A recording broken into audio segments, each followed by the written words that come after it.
are live. All right, everyone. Welcome to Fish North Georgia's Tuesday nighter here at the Live Well. Guys, we appreciate you.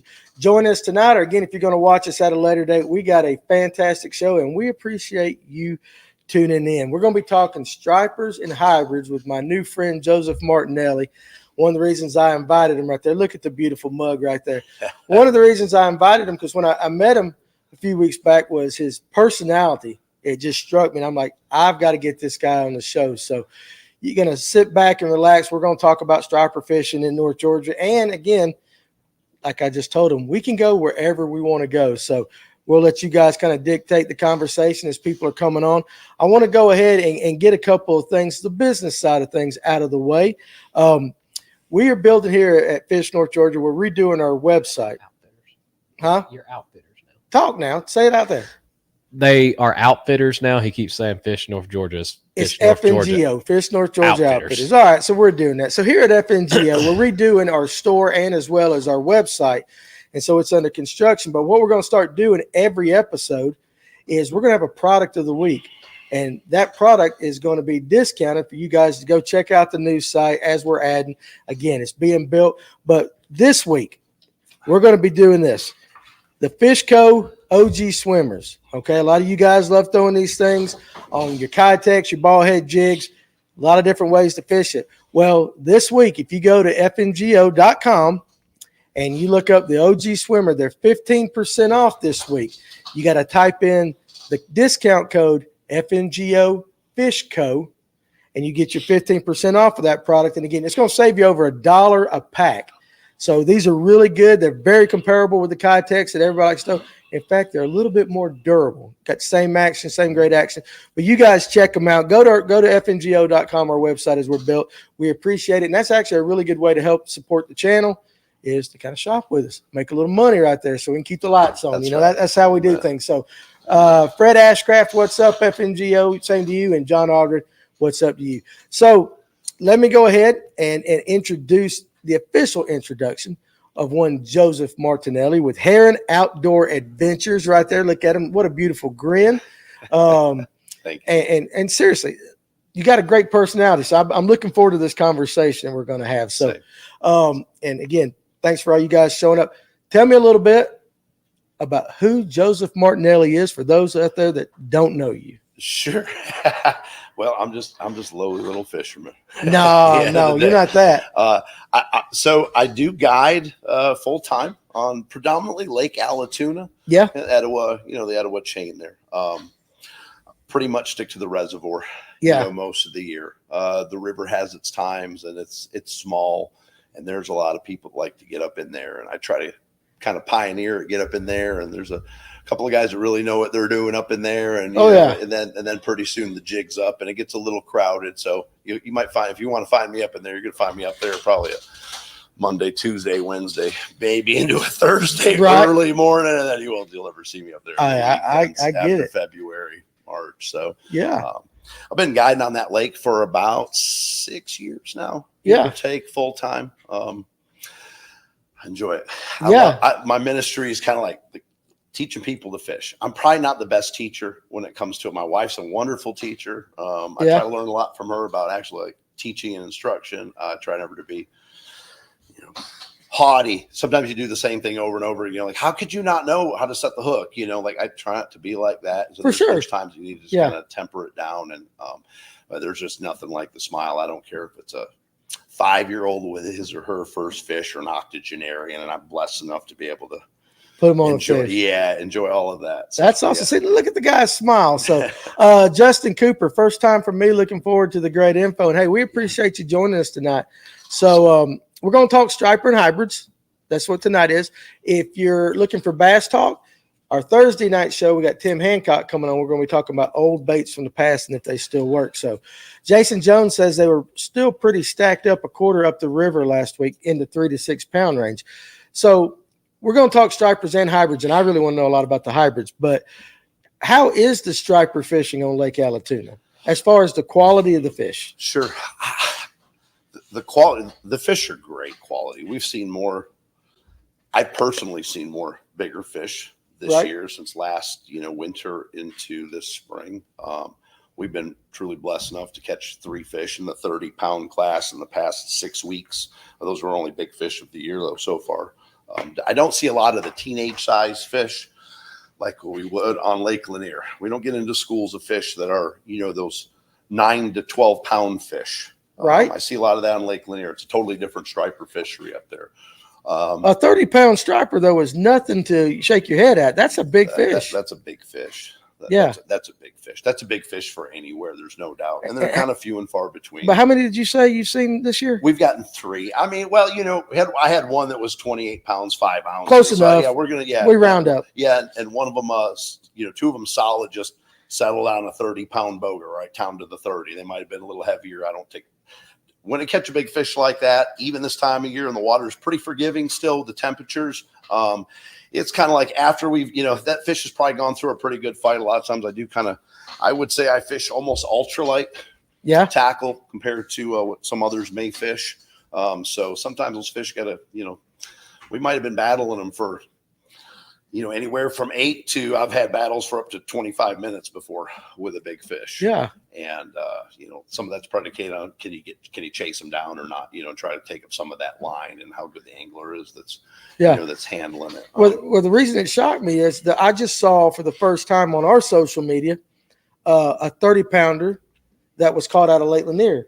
And several of the comments were, that's the first 30-pound fish that any of them had seen. And there may be some that didn't report it. But you're talking about just by yourself on Lake Allatoona, you've already got 3 this year. Yes. So that's impressive. Yeah. And I know they're not the same 3 fish. They're all like snowflakes. At the end of the day, like I usually get one good, one good photo of them from one angler or the other. So I try to get 2 shots of them sometimes. But, and back to that, when you're fighting a big fish like that, you got up to the boat. There's been times if I'm fishing by myself, which one of them was, I got that fish to the end of the boat. It never came out of the water. That 30-pound boat, that boga, I just keep a smaller boga. It's quick to handle. I'll take it out. That tail was still in the water and it's 30 pounds. That fish is going right back. Close enough. And I'm waiting for it to just chomp on my hand. I want it to be aggressive. And I know I've got a good feeling that fish is going to not just swim away. A lot of fish will swim away. A lot of them say, hey, they went right down. Yeah, they went right down. And never get down. Yeah. And sometimes, if you're fighting a big fish, our water quality is not ideal in Lake Allatoona for stripers to begin with. I mean, really, is it because of the way is it because of the way it's drawn down every year, or just the overall rivers flowing in it? Yeah, the Etowah moves just very slow. It's very just low oxygenated. Okay. So I remember speaking with our previous fisheries biologist, Jackson Sibley. We have a new guy now, which is always awesome. He was actually nice enough to introduce himself. We really appreciate their stewardship with the DNR, obviously, and the biology department. So you got the niceness out of the way now. Yeah. It was amazing to him when he came here, and he's just a fisherman, just like all of us. He just got geeky with it and went to school and got a master's, and his thesis was on savannas in the stripers in the Savannah River. Yeah, and he was just amazed that stripers could even exist and thrive at all in Lake Allatoona with the low dissolved oxygen content. Okay, a lot of times it gets well below. I think there's a number. It's like 0.5 parts per million dissolved oxygen that a fish would need to kind of thrive, or at least survive. And sometimes we get extremely low, like 0.2. Okay. When we're talking about reservoir waters, you get 90 plus degrees.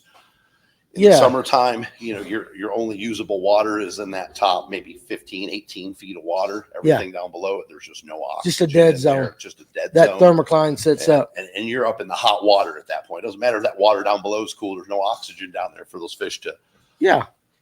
Absolutely understand. Well, let's see. So Jason Jones said, I watched a photo shoot last weekend around the bend northbound just past 17E. I don't know what 17 is. Is that 75? No, 17E. That's an Etowah marker sign. Oh, so that's right. I thought it was a dadgum exit. Yeah, no, 17. I think it's like around Illinois Creek or something like that. It was at least 18 to 20 pounds. Yeah. So they're there. And then JP Burns said, been a while, but there's some good spots north of Knox Bridge if you know where the rocks are. Yeah, Jason's great. It's a marker. Hey, listen, man, I'm learning still. I'm just like you guys. I'm learning as we go. So how would you assess the health of stripers in Allatoona based upon what you know as far as the water quality and all that? I mean, thumbs up, thumbs down, in the middle can improve. Right in the middle. I mean, it's mediocre. I think there's always room for improvement. Yeah. Yeah. I mean, there's a great forage base in there. There's no doubt that they have plenty of food to not just survive, but to thrive. But again, we're back down to a water quality issue. And that's why, it's been explained to me by the DNR, they'll really concentrate on, stocking a lot of hybrids, which are historically, they're just more temperate. They'll adapt to the higher temperatures, the lower oxygen. Yeah. Versus the stripers. I think we get allocated, or the number requested is 50,000 or 55,000 striped bass for Lake Allatoona reservoir specifically every year. Yeah. Doesn't mean we get that many. That's what they asked for. And I was told once they'll never request any more than that because they know the mortality rate of those fish. Interesting. So they just know that only X amount are going to strike. It's not worth pooling the resources of the Georgia Department of Natural Resources to put more stripers into Lake Allatoona. Yeah. What we get is what we get. What makes it's what's going to make it. That makes sense. Tim Hancock, again, that's our guest for Thursday night. I can't wait to get his old butt up here. Yeah, I called you old, Tim. I have a great email that Jackson Sibley sent me talking about the water quality difference between Lake Lanier and Allatoona. And he capitalizes worlds of difference. And absolutely, I think that's something we've talked to guys about Allatoona, and it's more so on the water level fluctuating than we actually the water quality. So that's a really good, interesting topic. I know somebody said the other day, and this could be wrong, this is definitely going off what somebody else said, that Lanier gets like 250,000 a year striper stocked in it. About right. Yep. And it is bigger lake, much larger, but the water quality and all that.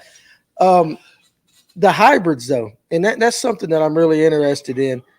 How's the hybrid population on Allatoona then? If it can handle the more temperate, you got that kind of grin on your face. Like, is it good? So, I think it's good. I mean, there's again always room for improvement. I kind of have an affinity toward the hybrids. I mean, as much as I love a striped bass, and you're not going to catch a 20, 30 pound hybrid. But pound for pound, I'll take a 5 to 7 pound hybrid all day long versus fighting 10, 12 pound stripers. Really? Absolutely. That's my personal preference. These are strong fish. They'll dig down. They're just like fighting a smallmouth in a river current. I mean, they're bears. Do you find them in the same areas? Do they run together? They do often. Yeah. Especially. Okay. Yeah. A lot of times when you're getting into one, you're getting into some of the schoolies. The schoolies. Our schooling stripers in Lake Allatoona, to be clear, like we're talking about 5 to 8 pound fish typically. Yeah. Versus, Lanier, again, much better water quality, a lot more resources go into the stocking of the stripers there. And, you're getting to your schooling fish are typically a lot larger overall. I got you. Blake, you ever caught any hybrids? No. No. So neither have I. So I think that would be pretty interesting. But I know the second that we mentioned hybrids, we started getting, I love hybrids. Yeah. Preach it like that. I take that back. We used to find them on the green lights on Lanier. Really? See, but you don't. But they were small. They wasn't nothing. Hey, nothing put that big. camera on your beautiful face when you're talking about it. Done talking. Yeah, listen at you. So, Jason Jones wants to know. Pull that Jason Jones question up right there. You're right there on it right there. Can we have the catch to consume conversation regarding stripers? Absolutely. Yeah. So I assume he's talking about eating these things. So, I mean, how do you feel about that? I mean, a man wants to live off the land and eat a striped bass. Who am I to tell him otherwise? That's the way I am. I'm like that. I got to say something, dude. I'm gonna be the same about any fish. Mm-hmm. I don't care if you went out there and I mean, within the limits. Can hurt sometimes. Those big fish. Look, here's the way I get a lot of guests on the boat. They get an email from me way before we've ever gone out fishing, and I usually get a feeling if they want to harvest some fish or not. All right. There's a state limit. Yeah. On fish per person. You're allowed 15 line sides, combination of white bass, hybrids, and or stripers, with only 2 of those being over 22 inches. Okay. So you can only keep 2 over 22. 2 over 22 inches. Okay. Yeah. And apparently somewhere along the line, somebody decided that nobody can really tell the difference between hybrid striper or white bass, so they lotted them all together, right? It's like 15 combination of those fish. My boat limit, I mean, here's the thing, I couldn't single-handedly, just knock the socks off the fish. I'm sure there's a those limits come up for a reason, but they're not thinking about the guy that's out there 200 days a year and knocking 5-6 limits of fish in a day, or 3-4 limits of fish in a day. And now we always have the time to do that. A lot of our trips are 4 hours or so. Right. But that's set for a guy like me just going out there in his own boat. You might go once a month, and they're thinking, all right, you can't, and probably I can't single-handedly,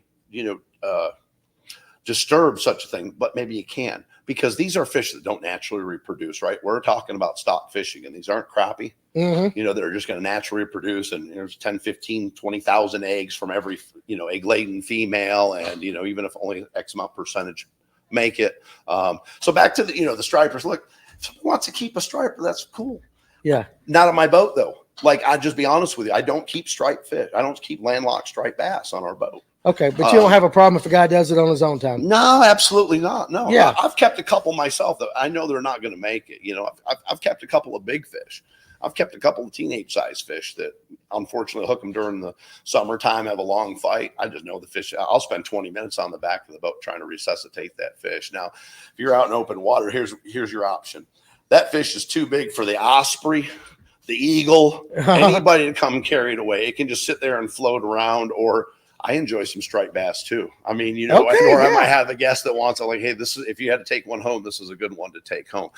The thing I like to explain to a lot of people is that I haven't been here in North Georgia for, since I was knee high to a grasshopper. We can tell. So I hear the stories, about the Etowah River. Man, I've had guests out on the boat, and I've got, the generation that's 60, 70, 80 years old. Man, I remember when we used to take those out by the wheelbarrow. You could just, look. And I'm like, want to look at them, and that therein lies a problem. Yeah. Is that your Southern voice? I don't know what that is that what you think of Southerners? That was my octogenarian voice. I said, dang, man. But, if you catch a 10-pound striper, and you think about you wanting your kid to catch a 15, 20-pound striper one day, right? The thing is, let that fish go. If you're trying to eat, listen, I've got no issue problem with somebody wanting to live off the land, eat off the land. That's every man's right. Once you bought that fishing license, it is. That's part of your rights as a citizen of Georgia. That's right. Pull up Derek O's comment right there at the top.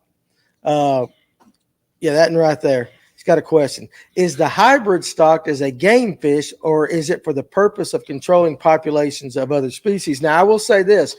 I did a podcast with Shannon Gorman way back when we started, and he mentioned, and I can't remember if it's in the podcast or in a conversation, that, they manage 50-acre and under lakes that guys build for trophy bass and all that. And a lot of times they will put, when they're trying to control a certain thing, say maybe they got too many brim. Sure. He recommends them putting in 10, 15 hybrids to help control the population of certain things, which I thought was interesting, because you think hybrid, you think big lake. But in that instance, it was for controlling. Now, why do you think they're in Allatoona? They're in Allatoona for sport. I'm thoroughly convinced, and I've never heard differently from any of the biologists or otherwise. And I've heard the same thing though about them being put, in for control. A lot of people put these in their ponds, even smaller impounds. Yeah, like you were mentioning, at a 50-acre lake, or I've even seen smaller, because again, they'll tolerate that lower oxygen, high heat content. So they don't reproduce. They don't reproduce. No. Yeah. I think they can. Do they? Well, it's like, I'm pretty sure it's like one of the very few hybrids in nature that can technically reproduce. Right. It's not sterile, right? Like a mule or something, but the odds of it are so very low, even in a controlled environment, that it just doesn't happen. Okay. Yeah. And of course, a hybrid is a combination between a white bass and a striped bass. Yes. Yep. And of course, I said, Tim Hancock says, I love hybrids. And he said, I caught a 16-pounder once, strongest fish I've ever hooked. And that's kind of saying something for him, because he's one of these crazy people that, he keeps notes on everything. He's caught so many 10+ pound largemouth. For him to say that a 16-pound hybrid was the best, that's saying something. That's a monster. That's saying something. Monster for sure. Eric, what's up, Eric Richards? Black Shoals has some good ones. And again, I forget how many acres Black Shoals is, but it's not big. It's not huge. It's more of an electric-only reservoir. Yes. And on that same thing, JP Vern said, I wish they would stock hybrids in Hollis Latham. I could imagine hooking one of those jokers, Blake, over the 60, 70 foot deep part, and just having them just dog you for a ride. It would take you for a ride. So And he also, when it comes to whether you catch to consume, JP says, scale them, gut them, stuff them, grill them. There you go. So, you know, and if you're not breaking the law, 100%, I agree with you. Yeah. But people do, based upon that lake and what there's always that group that feels like if you take fish out, it hurts. And I get it, like, especially on a spotted bass lake like Lanier, that's what we're known for, is those spots and those big spots. They don't mind you keeping the small ones, and I think that's kind of like what you're saying too. But if you catch a big one, because a striper, I know we're talking about hybrids, and maybe you can explain this, it's a hybrid like a striper. If you catch a really big one, they fight so hard that the survival rate absolutely plummets. It can definitely happen. And I don't typically see that until, again, summertime. Getting these, you might catch a hog. I mean, some had some 6-8 pounders, and sometimes I'm fishing in the summertime. I'm fishing deep sometimes. I like it. I do a lot of artificial fishing for them too. I might be spooning them things down deep, even if you hook it 30, 40 foot down or something like that. And light line, 8-10 pound test. And again, they dig. Most of these guys will attest and hooked into hybrids before. They're strong fish. I got to get. And sometimes they're, I mean, just like any other fish, from the moment it's hooked, what's it trying to do? It's trying to get off the hook. It's fighting for its life. So in high temperatures, low oxygen content, I've had some hybrids come up before that, they'll kind of float. I can usually tell a hybrid right away that's not going to swim away. Okay. So Derek O said, I meant white bass, not hybrids. What was his question? Was the original catch and cook, stocked as a game fish? He wanted to know if the white bass are stocked as a game fish. I believe so. Well, and they don't really stock the white bass are the only line side. Again, there's a Latin term for them. Go ahead and throw out Latin. I can't remember what it is. Yeah, listen. Listen, you can make it up. Not sure as hell I know what you're talking about. Yeah, I would know that naturally reproduce in the lake. Okay, right. So the hybrids don't. The striped bass don't. We don't have enough flow in the Etowah. There's not enough length of the river. Their eggs just get silted over. They go through the motions, whether they're running up the river, just trying to do it in the back of a creek. They don't successfully reproduce. Which goes back to water quality and lake quality. Correct. But the hybrids do, or rather the striped bass, the white bass. Yeah. They do successfully reproduce. Okay. In the lake. And, and not to divert too much, that was a concern originally when the blueback herring. Listen, they've been in our lake for 10 years that I know of. And why do you reckon nobody talked about it? Well, they just weren't very prevalent. Okay. There's the end of the day. There was a gentleman that knows way more about bait fish than I do. And I was, I think when I first started, I was throwing a cast net on Lake Allatoona.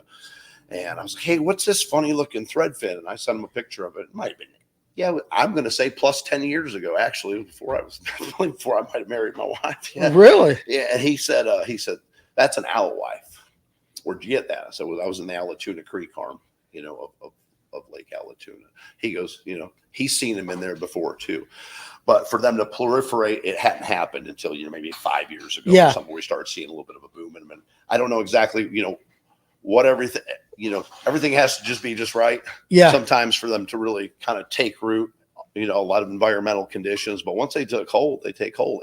And not digress, but so the problem with the biggest concern with the blueback herring, or alewife even, is that they like to eat fry. They're carnivorous. I mean, I'm not saying they don't eat plankton, but they're going after fry. Yeah. And they like the fry of any of the line sides. In our case, the only line side that we have that naturally reproduces fry of are white bass. So, I've asked this question before. The problem is, any of the biologists I've ever spoken with, they haven't been here through generations, to be able to tell me. They can go back and maybe look at some data. But I understand that Lake Lanier used to be, like a rock solid white bass fishery. They sold them up. And then all of a sudden, they just kind of disappeared. And then there's just millions of blueback herring all of a sudden. So, I don't know, did they affect the white bass population? It's probably so. I know that's a big conversation. Yeah. That's a big conversation in the spotted bass and the largemouth, especially with the largemouth on Lanier.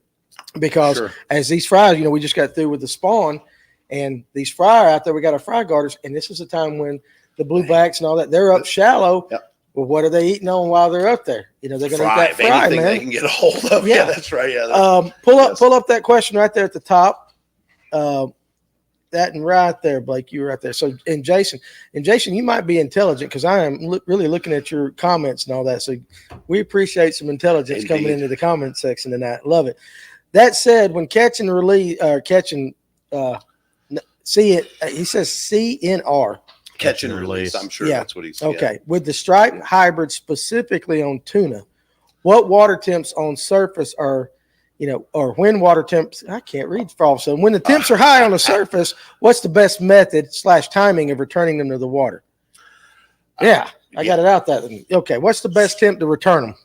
Well, I think he's, if I'm not mistaken, Jason, that you'd want to know, when the water temperatures are high, right? When we're talking like in the 80s, 90 degrees, best time to get them back in. If you plan on releasing that fish is immediately. It's like not dancing too many pictures with them, and we all want to do that. I have a lot of guests like take some pictures, I try to be quick with that.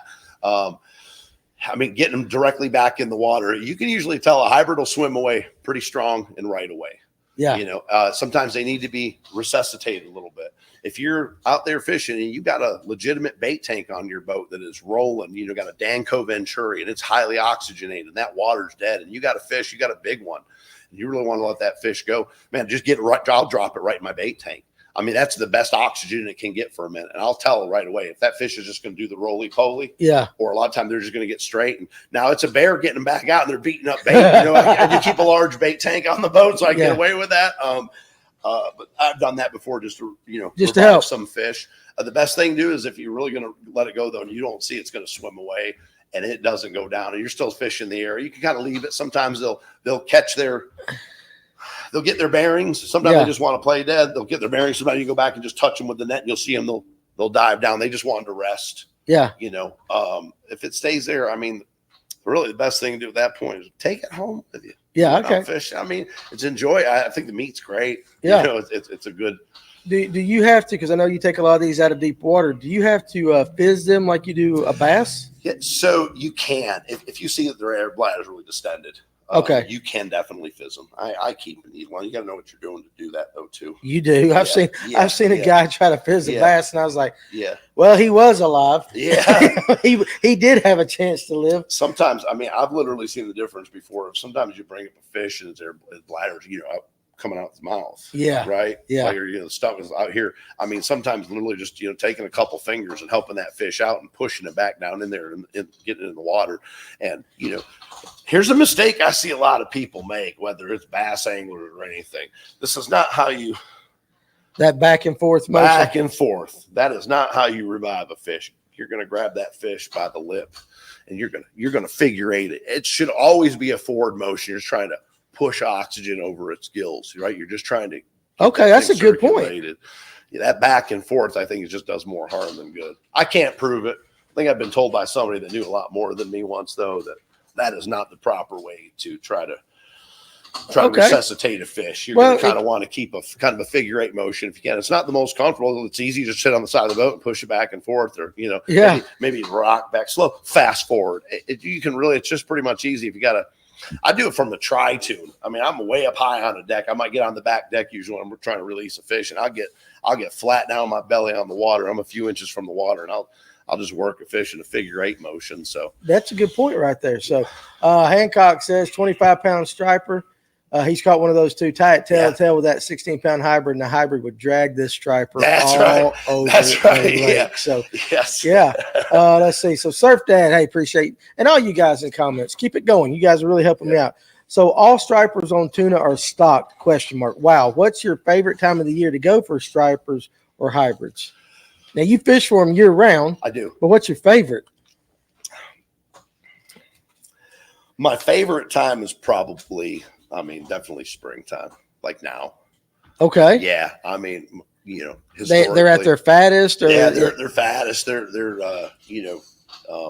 especially when you get some, starting to get up in the river. Those fish act a little different, even though the Etowah might move a little slow. You get a 6-8 pound striper even, or the hybrids run up in our river too. There's a lot of them still piled up in there. They'll come back down where the food's at before too long. Yeah. Yeah. I don't just like a false spawn run. Yeah, they still go through the motions. They lay eggs and milk. Yeah, they just. I don't know if they know that they're not gonna. Just like the striped bass, I tend to think that sometimes with our stripers. I know a lot of the big fish like to run up the river. A lot of big fish are caught up in the river. Yeah. I've hooked a couple earlier this year up in the river, and I just never stopped. I mean, I probably wasn't prepared, with even an 8-10 pound test leader. And I've almost been spooled on a couple of Penn 4000s. We're talking about braid at the end. Really? 20-pound braid with a 10-pound leader on. I mean, they don't stop. I can't stop them. And then I never really broke one off. It usually just gets to be a, unbuttoned. I come back, hook and everything. Sometimes even a bait, or even if the bait's looking like this, they're what the hell?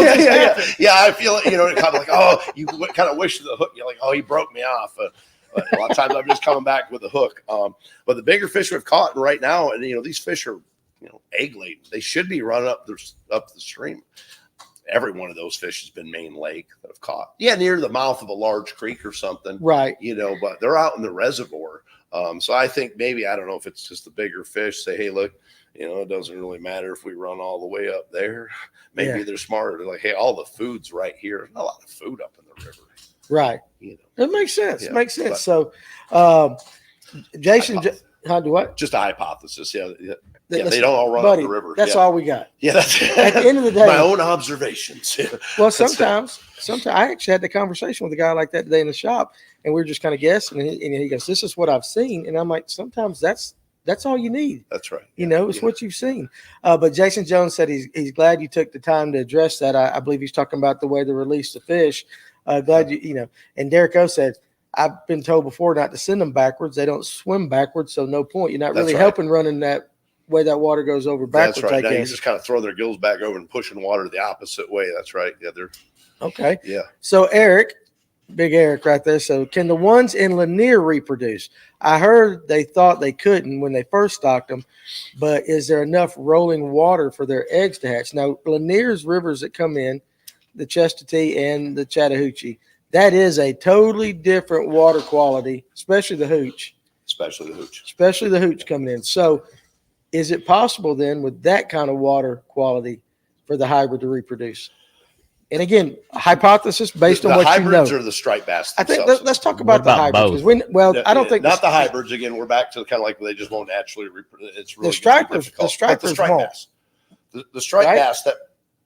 I'm sorry. The striper won't reproduce. No, the striped bass can reproduce. Like they can successfully reproduce in Lanier nature. So back to in Lanier, I don't know. I definitively don't know. I've heard that one of the very few, there's 4 rivers in the state of Georgia, and I'm sorry I was a little more prepared with those. I know the Coosa River is absolutely solid.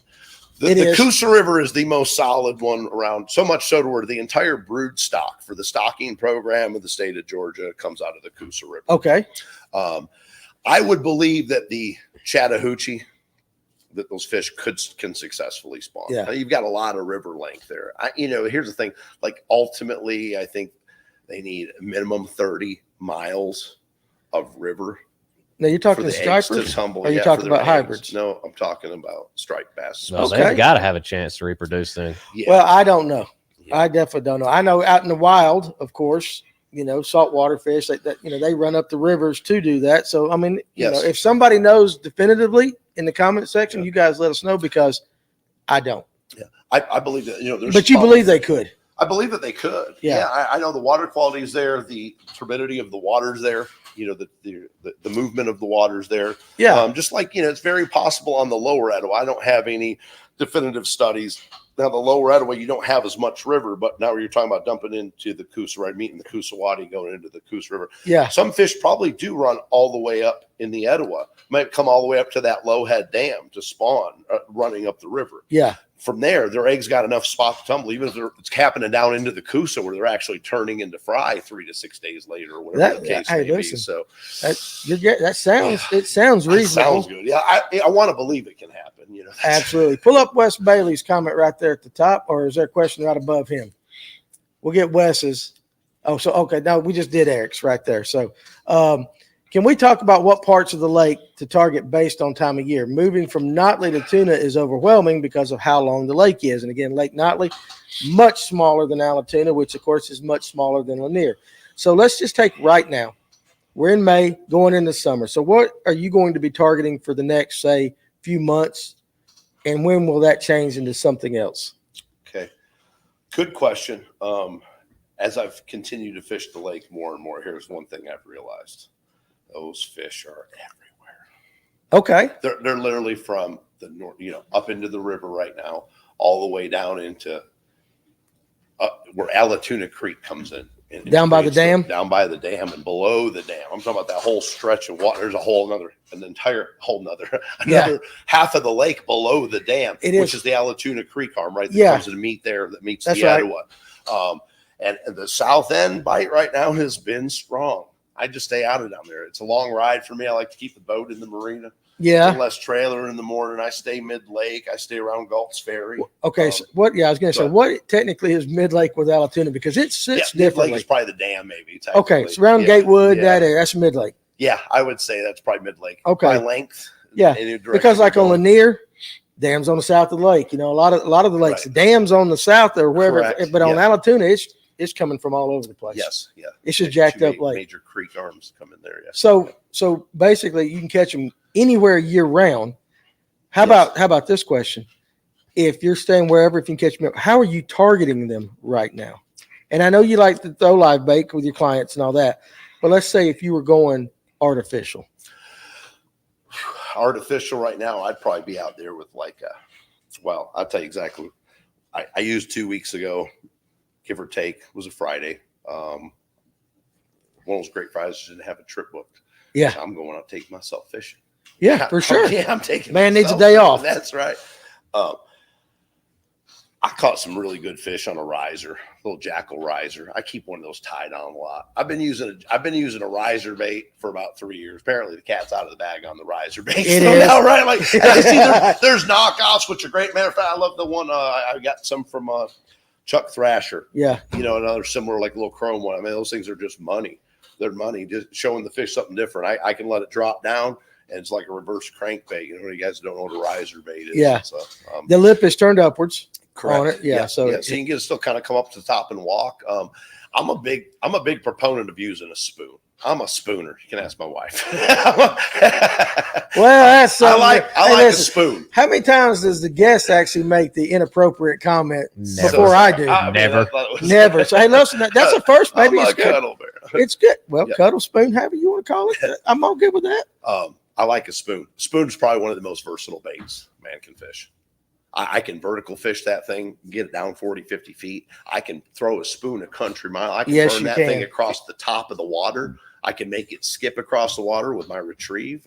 So I keep a couple of those faster Revo spinning reels on the boat when it gets like now into the summertime and those hybrids, when we get some of that good top water action and that bite, those fish might come up 75 yards out. But you can reach them with a spoon. I can reach them. Yeah, whether it's, larger spoon, a lot of times I love that little Flex-It spoon. If I had to use one spoon, I would go with that. It's like a 3/5 ounce, they actually say 6/10 on them, but I break it down to 3/5 ounce, a little Flex-It spoon.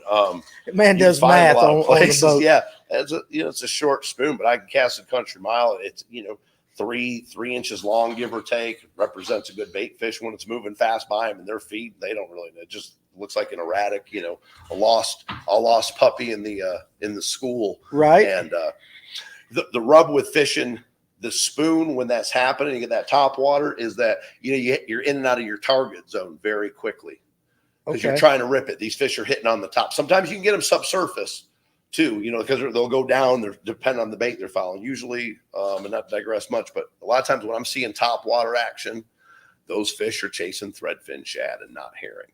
Okay, interesting.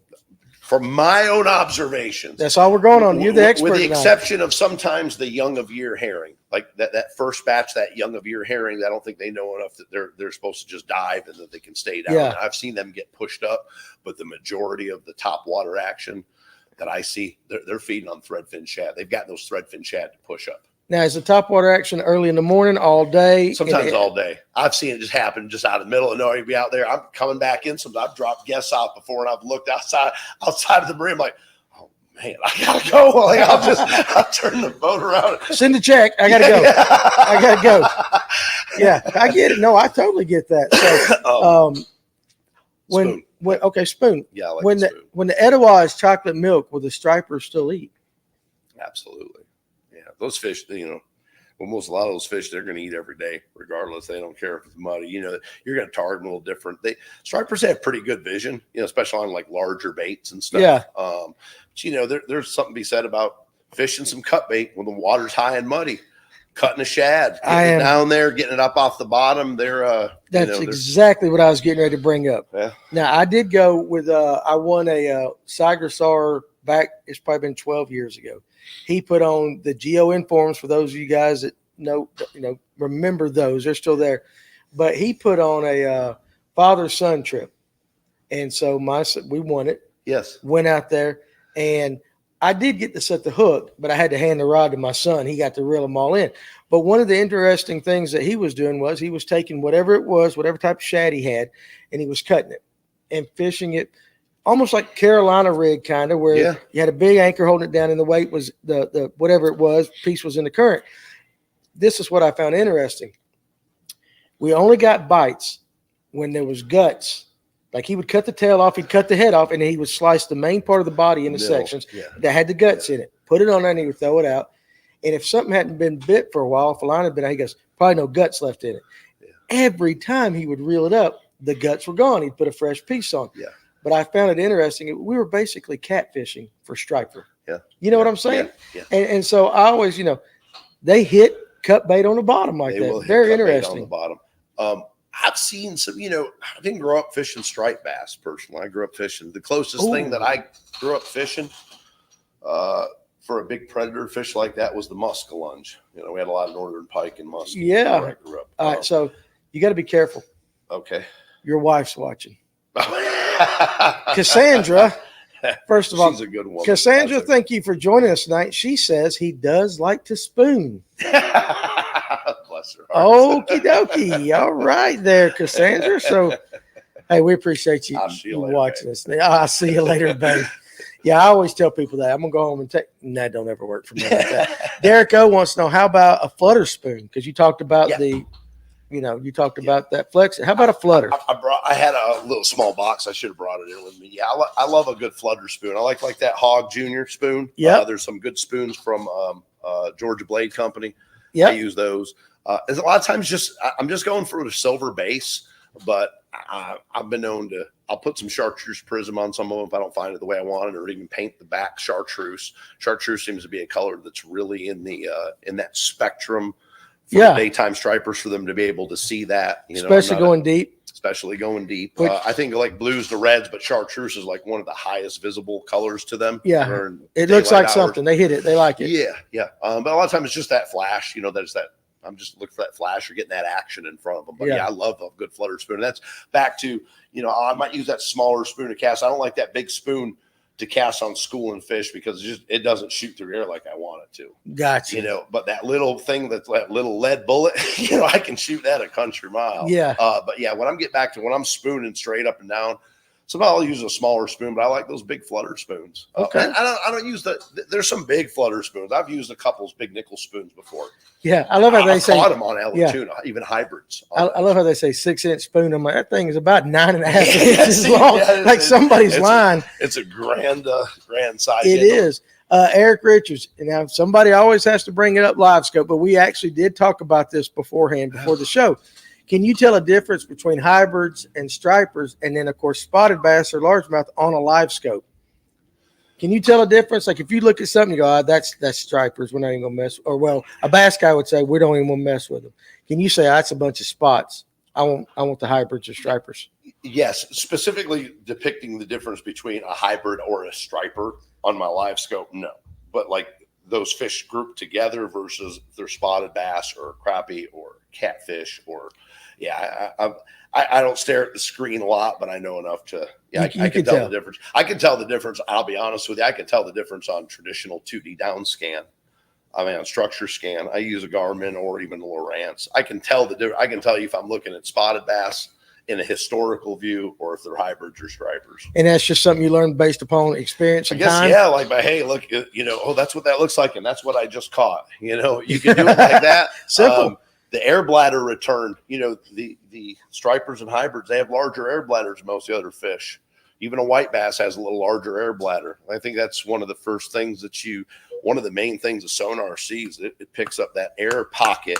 You guys should all figure this out when every time you're looking at your side scan, you saw a boat just come by and you see all the turbulence in the water. That's the air pockets from the boat that just came by and disturbed everything, right? Okay. That sonar picks up the air pocket. It picks up that bladder, the air bladder of a fish. Okay. Not saying it doesn't mark everything, other attributes of the fish, such as length and getting, out the solids of it. It picks up the air bladder. A hybrid or striper looks like a cotton ball on my screen. Like it's a very defined. It depends how I'm reading. I might be sitting still, right, where I'm not really getting as good of a read if I was moving at 1 to 3 miles an hour, right, where I might be able to see a fin. I don't even use that fancy of a fish finder, but I've had I've got some pretty good marks before off of both a Garmin and a Lowrance. I'm not knocking Humminbird. Actually, Humminbird, I've seen some people have tuna. I'm like, gosh, I got to get one of those. Yeah. I'm looking at fins. I've seen pectoral fins off of fish. Yeah. You're looking at like that really looks like fish. And not looking at scope. Yeah, I'm not looking at video. It's like actually, yeah, that's pretty interesting. So I got a couple questions, but I want to make a couple comments there. Hunter Moore says the man, the myth, the legend. So we know Hunter from down there. And Jamie Koza is actually watching tonight, which is shocking because Jamie Koza. Listen, he goes to bed early. Right, I know. I love Jamie, but I thought he was like in bed at like 7 o'clock at night. Does he just have a question mark? Yeah, question. I don't know. Look, Jamie just announces his presence like that. Fantastic. He's like Prince. He's got a sign. That's right. Yeah. Jamie's just signature. That's his way of saying I'm here. That man's a legend, right? He is a legend. He's a very, very good guy, too. Wes Bailey wants to know, is there a vertical spoon bite by the dam in the summer? Fished Big Ben Parkers in the past. Yeah. So, is that a good place to go vertical? It is. Yeah, if you can find the fish there, that's a good spot to vertical fish. Again, sometimes in the summertime, and I'm going to be clear about this, a lot of times your fish are going to be in that top 20-foot column of water. Right. A lot of times. At least that's where they're thriving. They'll follow bait though. If the bait's down deeper, they'll go down to feed. I've marked fish deeper in the summertime. Okay. They're just, I don't think they're not thriving down there. They're not surviving. They're not. Yeah, they're hanging out. Yeah, they're going down to feed. They come back up and where there's a little more oxygen. Makes sense. So yeah. So this is a question for me. Stripers versus hybrids. Which one roam the most, or is it about the same? I think it's probably the same. About the same? I think so. I mean, I've read some stuff specifically on how much a striper moves, and it's incredible. And I think from my own experience and my own observation, I might just go waylay some hybrids. I can be on them 4 days in a row, and then I just go back, and they're nowhere even in the quadrant that I can find. Right. And again, it's sometimes tough to find a school of fish. 50 to 100 fish. That's a lot. There's a lot of water. You can be 100 feet from them the whole time. They're just pushing them and not ever see them again. But I got you. All right, no, there you go. Would you hit the wrong button back there? Pelagic fish. Yeah, I'm sorry. Oh no, you went dark. He just wanted to bring it back up with a light, so it's totally fine. Ron Allison says, back in the day, me and my dad launched at is it Prather's Bridge or Prather's Bridge? Prather's Creek or something. Something like that. Sounds familiar. We used a white doll fly in Clearwater and yellow in Stain. That's all we needed, and he doesn't even know if they still make them. But back to the white and the chartreuse, kind of what you were saying. Yes. And that's pretty much in a lot of baits like that. You got all different colors of the fish co that we talked about earlier, Kitex, but boy, them French pearls work, and the chartreuse ones work. So that's a great little bait that you have right there, an OG swimmer. I'll catch a lot of fish on a Kitex. They need a 3-inch swim bait. Yeah, it's all about presentation. Yeah, 100%. Yeah. JP Vern says, now this is interesting. This is back to my you started the cut bait conversation and my comments on it. Go get you some rooster liver. Yeah. Rooster liver, so some chicken liver, some chicken liver for striper and hybrid fish, and they eat it as much or more than catfish do. That's very interesting. Yeah. So are they just attracted? Are they attracted to the blood? What do you think attracts them? Or just they're definitely their olfactory senses are spot on. There's no doubt. Probably not as attuned as catfish. Catfish who might always say it like they're blind as a bat, but nothing smells any better. That's true. Okay, nothing can smell any better. It's funny you said that because we used to have a sponsor that was opsin fluorocarbon, and they taught that opsin is the protein in a fish's eye. The more opsin you have, the better it sees. Bluefin tuna and trout have the highest level of opsin.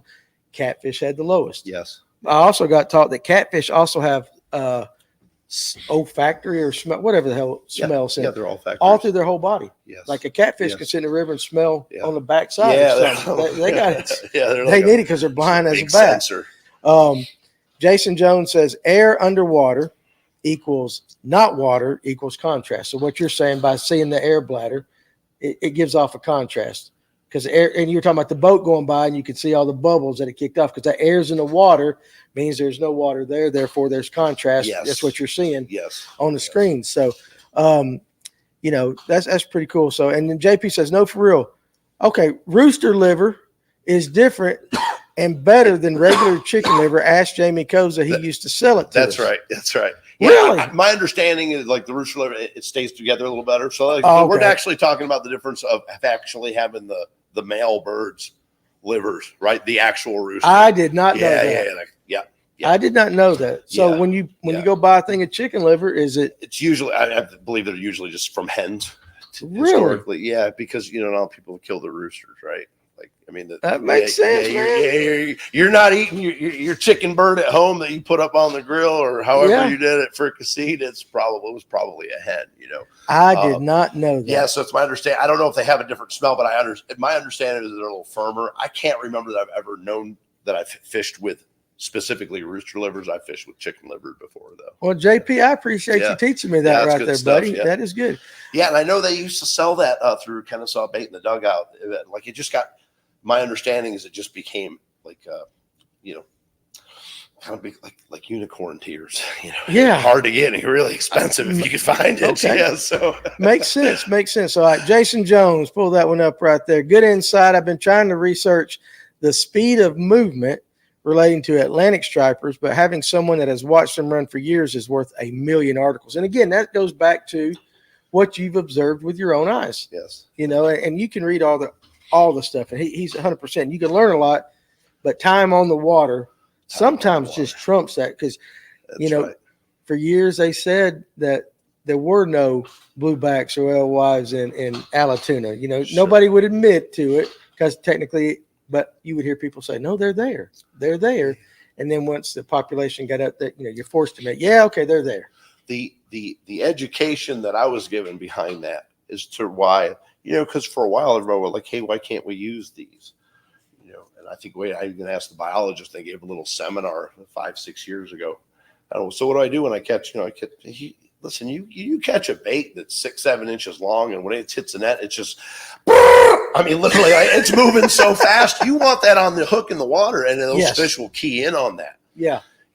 What are you supposed to do? Throw it up on the bank when you catch it? Just feed it to the raccoon? Like I've caught it fair and square. So I think the working theory was that until they can determine that a fish is established. Yeah. Okay. Right. That they couldn't sit there and say it's legitimately in this lake is established, because just like a lot of the other fish, you'll have some brooders that made it through the low oxygen, high heat.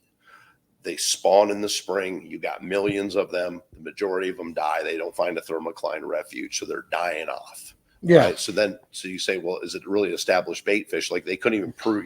We had to help, create, get some samples and stuff for them, and help them to say, hey, look, here it is. It's August, and I got 7, 8, 9 inch. We've had some big herring that we found. Really? Some monsters. And they're not common, but you'll just get like this one. You can tell it's a big brooder fish. Like, look, this fish right here, I found this in August. They're not all dying. Yeah.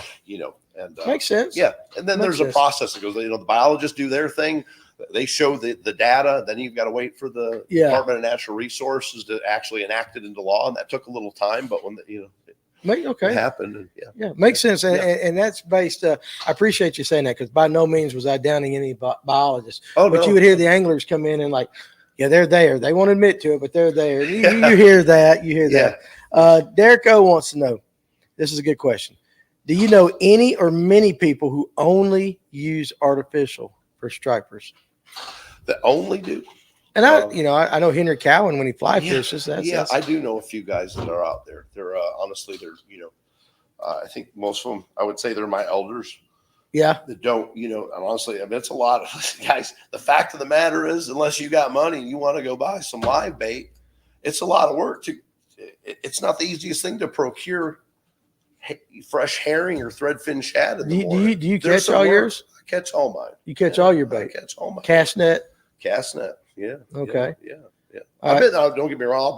Somebody's got fresh, frisky bait. I've stopped at the shop in the times past, especially when I'm just fun fishing, want to go out and I don't want to spend 2 hours chasing bait, especially during the daytime. It's a different game trying to catch bait when they can see the net coming versus trying to catch them at night or a light. Oh yeah, for sure. Do you ever like pull umbrella rigs? I do. Yeah, that was probably the other bait that I would use. I use a lot. Just a mini Mac or even a full size umbrella rig. There's times when those right now that's a good tactic right now. Pulling those over long points. There's still a lot of fish that are still. What size swimmers are you using, or bucktails or whatever on the back one of those? Like a 3. I love like on the mini Mac itself, the smaller one. I like the stock one to come on there. It's like that little swimmer shad that's on there. I rarely ever change that. Sometimes I change. I'll put the middle one. I like to throw. I'll throw those little Fishco swimmers, or I'll put a Cast Prodigy. I've had some when they start going bad. I've got a couple rigs that are just all set up with a Cast and High Tech or some Fishco. So I'll put a sorted candy on it sometimes. Whatever. Well, let me ask you this, just because I know in the bass world, a lot of guys when they're throwing A rigs, say you got 5 hooks coming off. They'll put 4 as the same color, and they'll change 1 to different just to see what the fish are keying in. Because if they keep hitting that odd one, then they'll switch them all over. Do you do anything like that? I have, but here's what my better control for that is going to be doing this is go pick one of your outside ones, one of your not your center one, because there's so many times that I'm getting hit on that center hook on an A rig. Okay, my middle, that dead center hook is the one that gets hit for me. I want to say 75% of the time. I might just be throwing a number out there, but it's my number. I'm not debating. The majority of the time, it's going to be that center one. Is it because I put this, this Cast Prodigy right there in the center? I don't know. I like that blue. There's a couple of different baits that I just like. I'll stick them on there sometimes. But there's been a couple of times when I've had it was almost like a pink color twister. I just decided to throw a twister tail on it, and I caught a bunch of the fish. They're hitting on the outside, just to try it. Yeah, just to try it, and that was getting hit more than anything was that pink. So that was like, oh, that's why they make some of those big, even the A rigs that they're the big full size umbrella rigs. Right? Man, maybe there's something about that pink. Fish see reds too. The striped bass will see that red. So I think pink's just a hue of red. And so I actually have 1 or 2 full-size A-rigs that are, white bucktails with pink twisters on them. Hey, whatever works. Yeah, that's what they want that day. Here's what I've always found. Find what the fish want and give them that. 100%. Yeah, 100%. Yeah. When you go fun fishing, live bait or artificial? A lot of artificials when I'm fun fishing. So when you fun fish, you like the artificial? I do, especially if I'm scouting. A lot of times when I'm going out scout, I'm scouting. I might have some bait, and sometimes though too when I'm fun fishing, I'm going after a big fish, so I might be pulling some big baits. Okay, and I'm out there pulling 8-10-inch fish. Even just through last week, I was still pulling some trout around. They don't last very long, but I keep a little trout habitat throughout the winter, and I fostered them. Even my outside water temperatures were getting about 72 degrees. They were pretty good. I'm just, I let the last couple of golden trout that I had go. I just run them up to Boston Creek just last week and let them go. I set them free. I had a couple brook trout, that I kind of grew since they were wee little ones to big fish, and kind of I had some really big bites up in the river and even on Carter's on some bigger trout earlier this year. That's interesting. And you mentioned, of course, in talking before the show, you fish like 5 different lakes, but Allatoona is where you do most of your business, but you do get on some of the other lakes. If you could rank, say, North Georgia lakes from best to worst as far as for stripers and hybrids. I'd be remiss to really do that, because I don't put as much time into other places. But I'd like to say West Point stinks because I've been down there a couple of times and I've been down there 2 days in a row and pulling baits for corporately 12 hours in 2 days and never got the bite I was looking for. Right. But I'd rather go to West Point. A given day, I'm like, getting to 3, 4, 25, 30 pound fish, You just know that opportunity is there. Yeah. Carter's Lake is, it's a humbling little lake. Kudos to those guys that, fish that regularly. Obviously there's a lot more species and there are hybrids and stripers, but I've gone up to Carter's many a day and, I don't get skunked, but I might not see a striped bass. Right. You know, it is a tough lake. It can be a tough lake. Yeah. Yeah. Yeah. I might not even mark them on a graph sometime. I don't know. Maybe, one day, only up there for maybe, fishing for 6 hours, give or take. All right. Well, the last spot we can check is in the trees. Yeah. You want to go? Let's go look in the trees. They got to be somewhere, Yeah. Let's see. Last comment about the liver, but rooster liver is tougher and bloodier. Yeah, stays on the hook much better and can be refrozen. Yeah. Okay. So, hey, listen, that's good. And he also says topwater is a large chub bait better than a smaller bait for striper. We used to use a popping cork with a cork, in quotations, thing popper behind it. The splash attracted them, but they hit the smaller lure, almost kind of like a front runner maybe or something, or in that kind of mindset. Yeah. So what do you think? What do you think about chub baits and popping corks and stuff like that? Good technique. There's no doubt. I like to float and fly. I have, there's a couple times, usually twice a year, I have a couple of guests that like to come out. They like to just bring the fly rods out. Oh, little Henry Cowan. 5-6 weight fly rods out. Yeah. And I'll be honest with you. I haven't seen one of those yet after hooking into 2, 4 to 6 pound hybrids. They want to put that fly rod on me. They'll drag you now. Oh yeah. The presentation a lot of times just like a white streamer. I mean, I love that. Listen, here's what I've noticed. When those fish are feeding and they're in a frenzy, I promise you can take the kitchen spoon from the house and hammer it down, or however you want to put it, drill a hole in it, put a split ring, put 2 split rings on it, put a treble hook or a single hook. Back to the spoons. I like a single hook a lot of times versus a treble. And why is that? Better hook set, solid. Once I've got that fish hooked, it's solid. There's a lot of things I'd fish for with single hooks instead of treble hooks if I had my way. Really? Yeah. I'm going to go down that rabbit hole. What are they? Even spotted bass. If you've watched it happen, if you catch enough fish, you've watched it happen in slow motion. Whether it's you can catch it on video and watch it happen slowly, or you have the GoPro on you. I've seen so many times, especially the hybrids, back to like those little Flex-It spoons, even the little larger spoons, vertical jigging. I'd rather have a good solid single hook on it. A lot of times I use like a spinnerbait trailer hook, like a Gamakatsu spinnerbait trailer hook. I'll just take that treble hook off and put that on there. Once I've got my hook set's solid. I've seen so many times fish use the leverage of another point. Okay. To dislodge the one that's in them. Okay.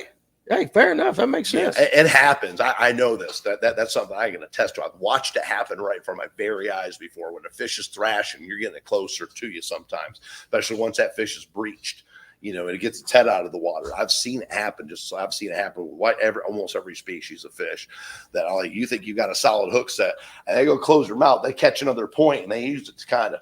I don't think they know what they're doing. They're just trying to get off the hook the whole time. Right. But I've seen them pull that.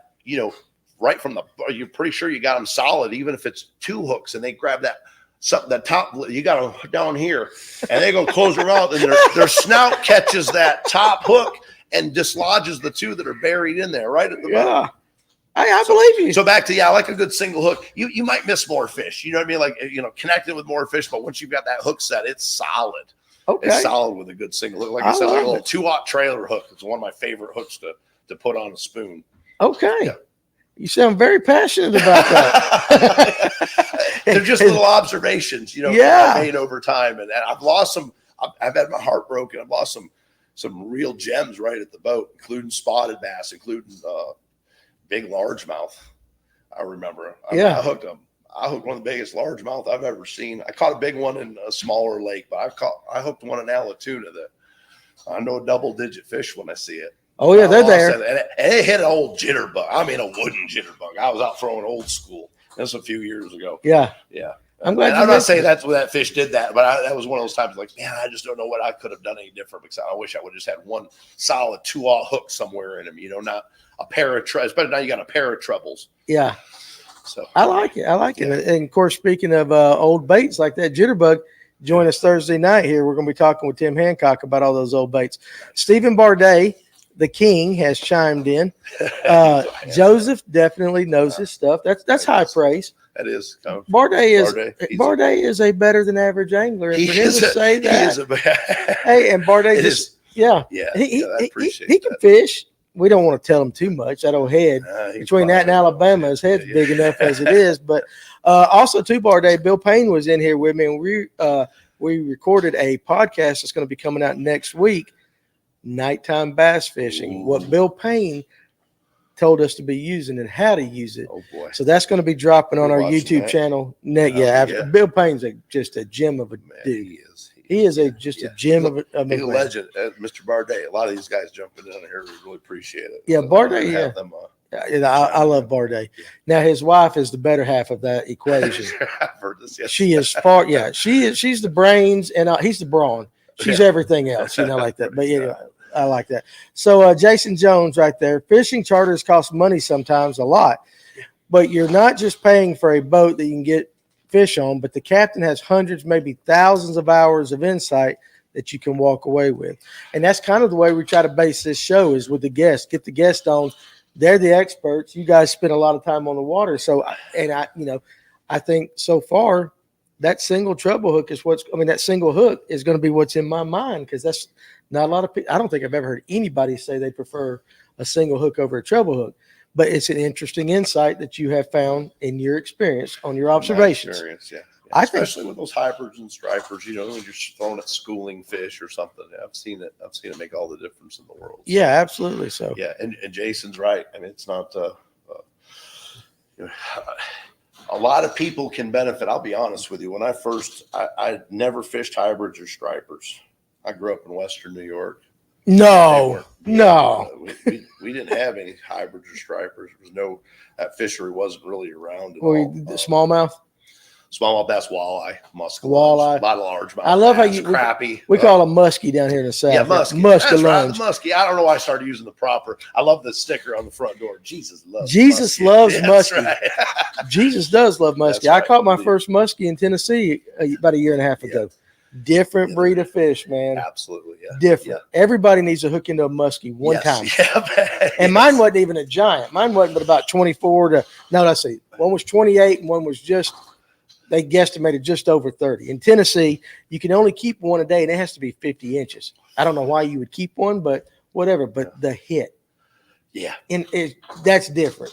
That's totally different. And you can't explain it until somebody does it, till you feel it. Yeah, I can get that. But muskellunge, the muskellunge. Do you know that Blue Ridge has the state record muskellunge?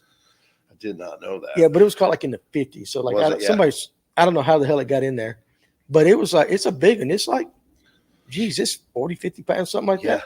Out of Blue Ridge. I believe that, yeah. It's like of all the lake dead records, or gone. Huh? Dead or gone. Yeah, they're not in there no more. At least we don't think so. But you look at records and all of a sudden just kind of slaps you in the face. It just looks different. Yeah. A muskie in Blue Ridge, that one looks different. That's odd. Yeah, it is. I remember there was a huge walleye that was. I think we may have spoken to this before. I thought it originally it might have been the state record, but I don't think it was. But it was like a record size walleye that was caught on the Lake Allatoona, way back when. Yeah. And so way back when, I'm sure before they dammed it up, I mean, I'm sure they were naturally, in the Coosa River, in this river system here. Yeah. And, the Coosa can support all kinds of stuff. All kinds and probably all kinds. Everything. Yeah. You get up towards Rome, it supports a lot of different crazy stuff. Yeah. It supports a lot of strange stuff. Your buddy Hunter Moore, what reels do you suggest to somebody getting started chasing line sides? And let's do this. Let's don't talk about your guide. Let's talk about you personally. Yeah. Like when you go out fun fishing, what do you use? So if I'm live bait fishing, so here's a key thing with a lot of the hybrids and stripers, and we'll speak to the majority of why these fish are targeted this way. We like to fish like a down line method. Yep. Kind of a Carolina rig, if you will. We're fishing. You can get like a swivel sinker anywhere from, you can go as light. I like to always go as light as you possibly can. It'd be nice to be able to use 1/8 ounce, weights, but a lot of times you're having to use 1 to 2 ounce weight. The main reason, because sometimes you're trolling even very slowly at a third, 0.3 to 0.5 miles an hour. If you got an 1/8 ounce weight on it, it's swinging back. You're not getting your controlled depth. And a line counter reel.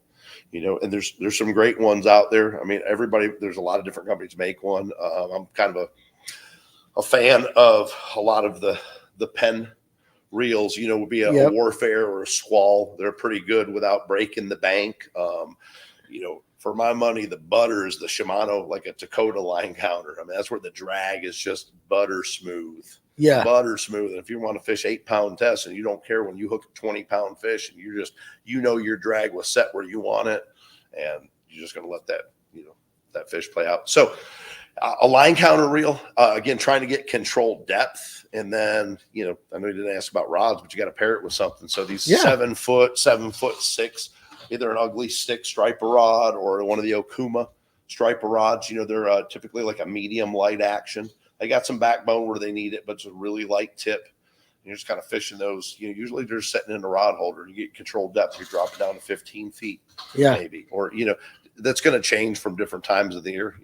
I've got like magic number 17 and 22. Like, that's always a pretty good, anywhere between 17 and 22 feet. A lot of times the fish are there. And I need to look, see where the fish are at. Sometimes even 2 weeks ago, we were catching some fish deep. I was down 40 feet, over 50 feet of water, and those fish were down there because that's where the bait was. They were down and they were hiding in the bait. You had to look really close at 40 feet, and you're only looking at a 10-inch screen. It's hard to see, but I think there's fish down inside that bait. The bait's pretty dense, but you get down in there, try to skim right on the top. If that bait's topping out at 30 feet or 35 feet, it's the top of the bait, and it's down almost to the bottom or even on the bottom. I like to get right at the top. I'm just presenting that little tethered goat. They got a million options right there. I'm just trying to get them to eat that one or those 4 that I might have. Right. Yeah.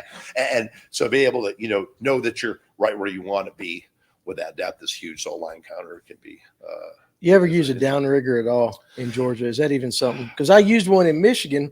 We were trolling spoons on Lake Michigan for the coho and the lake trout and all that. And that was my first experience with the line counter, but in the downriggers, the real downriggers. Anywhere in Georgia? Close to install them a couple times. Okay. I got a set of older cannons that. Yeah, they're probably a little outdated. But I did a lot of we did a lot of downrigger fishing on the Great Lakes. I mean, that's the way to, you're talking about trying to get down 120 feet. That's sometimes. what we were down 100 foot. Easy. And, with the advent of a good lead core line or something. So I get deep sometimes in the winter. I'll fish some lead core and just a single bucktail back there, or I'll even put crankbaits on some lead core just to tinker around a little bit.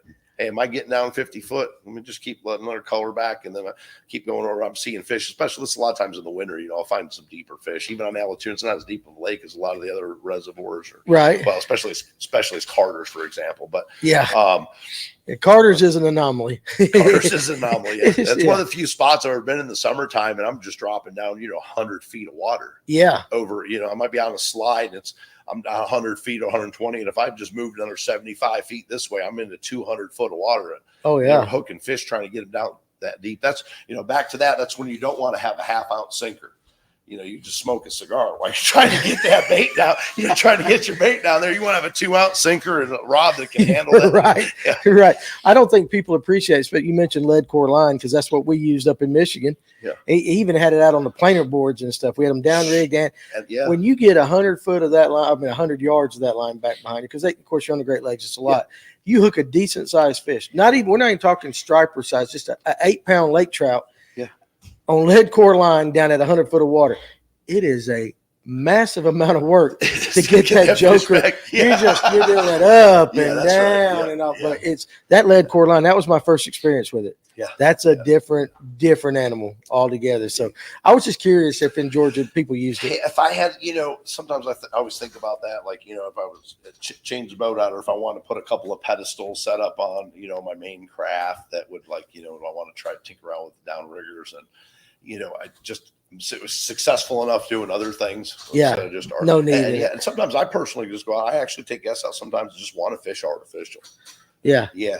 I can only show you so much in 4 hours, but sometimes I have, multi-day trips, and we'll book, and I'll go catch some live bait. Everybody says they want to just learn to catch them on artificial. Sometimes, there's a little technique behind that too. You can't always get them a chew, but sometimes you can. And sometimes I'm just bringing the live bait along. I'll chum it. I might go catch 150 herring or threadfin in the morning. And we get on the school of fish, and they're down there all right, watch this. And I'll, chum it up, put it down there. I'll throw a few dozen fish out. They don't even know they're hungry yet. Now they're really reacting to that big spoon or something that we're working through. Makes sense. Or get them up on the top sometimes sometimes we'll dizzy the baits a little bit for, they might hit the side of the boat in the net before they hit the water. Like you don't know what's coming. Let's just, I got you. Just to make them seem stunned and all that. Yeah, I got you. Wes Bailey, have you targeted striper at night on tuna? Haven't been out at night yet. Are you doing anything at night right now? A couple in the past month. Maybe I've been out a couple times at night. There's some green lights on the lake. Is that, I was going to say, what do you target? I'm usually fishing the lights. The lights at night? So you do change your tactics at night compared to normally during the day? Yeah. Okay. Makes sense. There's something about our and I don't know that it's just specifically Allatoona. And I know some guys do very good, like up on Lanier. They go out and they're like just hunting those fish at nighttime. Yeah. I just noticed there's always a lull, right about sunset, a little after sunset, half hour for sunset. I might be on fish like crazy, and they just kind of shut down. They don't even have to move away. They just stop feeding on me. But now you'll fast forward and you bring that into 11, 12 o'clock at night. And you get up underneath the light that's had bait and stuff like that. And sometimes there's a bunch of little stuff spinning. And, I might come there and like, all right, let me see what happens if I throw a dropping 6-inch gizzard shad down in there and just hold on. Sometimes that's what you better do. Just hold on or fishing. That's some of my biggest bass have been caught at night. I'm trying to catch a hybrid or striper underneath the light. Again, sometimes just chunking a big flutter spoon, just, watching as the line's just dropping. I'm waiting for that thing to stop. I know I'm over 60. Sometimes there's a couple lights that are over 100 foot of water. Right. And I'm just letting that thing just roll down. Sometimes I'll just let it go all the way to the bottom if it'll make it down. I see that thing stop and I'm ready. Just, I know you only went 30 feet. I'm over 80 foot. Crack them. Well, this is how I know the way sometimes guests are legit or not. I don't know a lot about stripers. You could say whatever you want, and I'm going to agree with it right now. You could just blow smoke up my ass. But I just told you I talked to Bill Payne.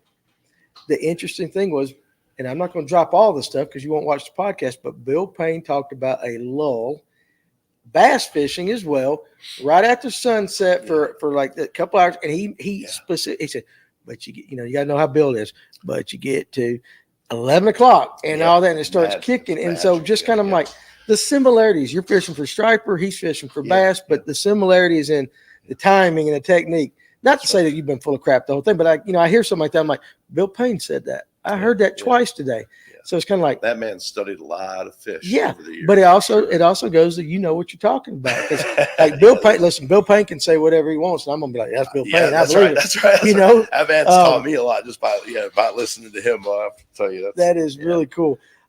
Carrie Bell, what's going on, Carrie? Appreciate you joining us tonight. Interesting, because I've seen this. Do you use a sabiki rig for catching bait at all? I do not personally. I have. I've seen them guys.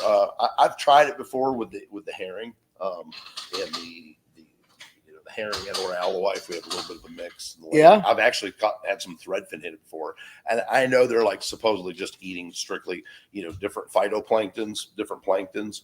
But I've actually had some big threadfin come up on it. But a lot of times it's the herring, but it's just a lot of work. I mean, to be honest with you, that's just not what I want to do. You like throwing that net. When I'm catching bait, and I've got 2 to 4 guests coming out in the morning.